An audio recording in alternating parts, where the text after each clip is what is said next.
la philosophie politique africaine se définit autour de ce qu'on appelle techniquement la palabre, c'est-à-dire tous les problèmes de la communauté se discutent par tous les membres de la communauté autour du chef.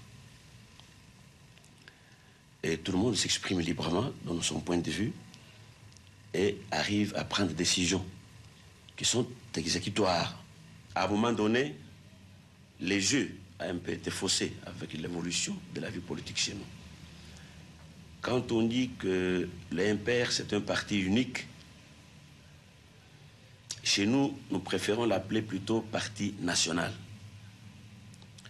C'est parce que le MPR a, donc je vous dis, je crois personnellement que en s'écartant de la philosophie même du manifeste de Lancellet,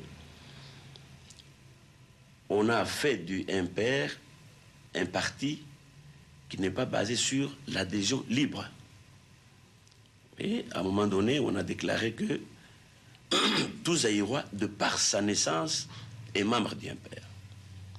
Et chez nous, d'ailleurs, il y a un dicton, un slogan en lingala qui dit « Olinga, olingate, ozali MPR », c'est-à-dire que tu le veuilles ou non, tu es membre du MPR.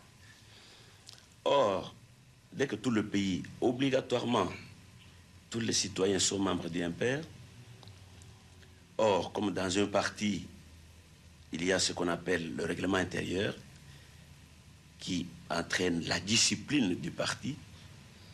Donc, vous voyez, dans un parti où l'on n'a pas adhéré librement, et dès qu'on y applique la discipline du parti, qui normalement ne peut se comprendre que dans un parti où l'on a adhéré librement, vous voyez que tout de suite, ça donne lieu à énormément d'abus. On ne sait plus s'en sortir.